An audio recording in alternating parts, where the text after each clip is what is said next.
Indian Air Force, because they also had to do something similar.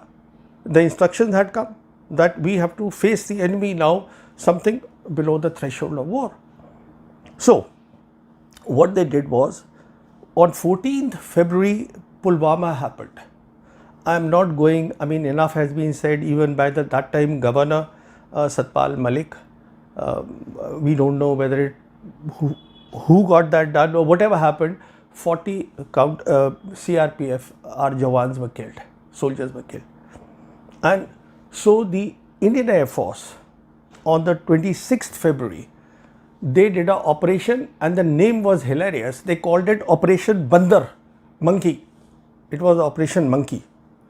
And the operation was that at night, where the radar coverage of the Pakistani side was lowest, they just went in a little, threw a bomb which had a standoff range, and they were looking at some terrorist target and they came back.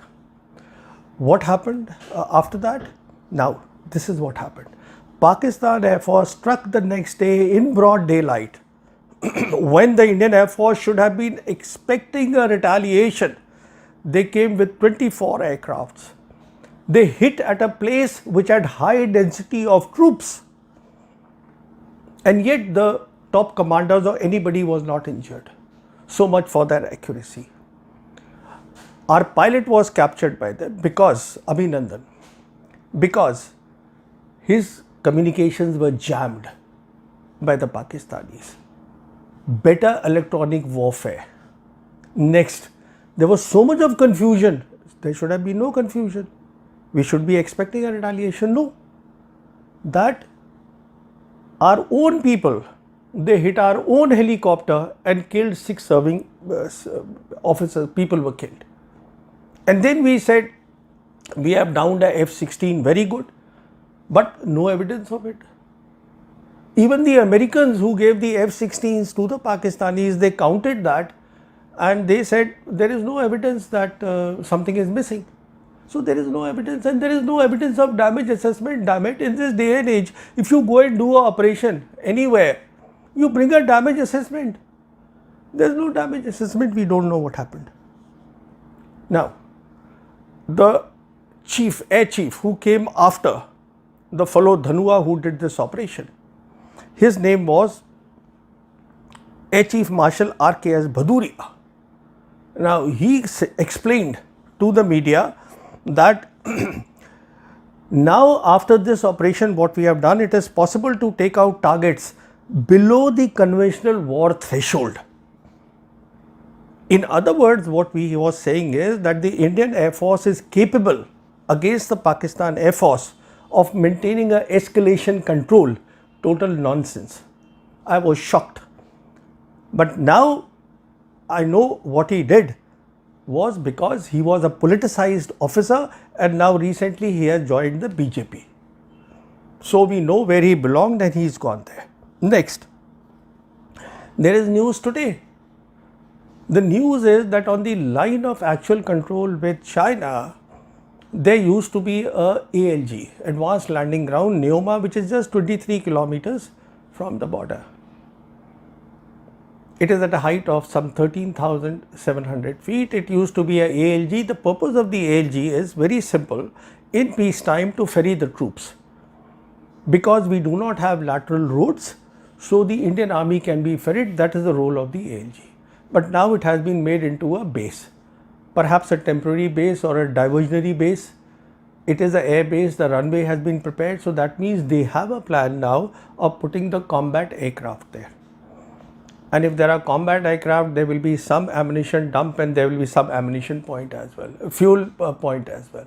All this will be paraphernalia there, depending on it is your main base or your diversionary base. Now, I recalled that many years back, when the Air Force officers were still honest, at that time, I had met with the AOC in C, the topmost officer, by the name of, I am talking because he is an honest officer, by the name of Air Marshal K.K. Nohar, who later retired as the Vice Chief of the Air Staff. I met him in his office in Shillong, and he told me, we were talking about ALGs, and he said, look, ALG will only have a role in peacetime, because in war, their missiles are there, and we honestly have no answer today for their missiles, and even today we don't have an answer for the missiles, the rocket force of the Chinese.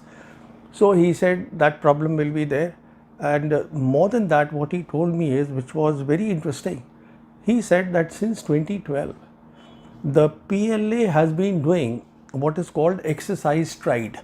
That means all the ALGs which are close to the border, they intend to capture them, and then perhaps they will show them on the television and social media. It will not look good, because he said, and rightly so, that the Indian Army may not have the manpower to protect so many airfields and so many ALGs, but it has been done today. Why? You think the President Air Chief doesn't understand all this? He does. But the whole idea is to show that, look, Modi, I mean, a lot of money has been spent. I was reading something like 800 crore has been spent on that. The whole idea is to show that, look, the present government is strong and it has a gumption to stand up so close to the Chinese that they can take on the Chinese. Next, we know, I mean, these are small things, but you know, they say a lot about the leadership. Now, there's another news which has come, that the Indian Air Force was monitoring 600 flights for Ambani's son's wedding in Jamnagar.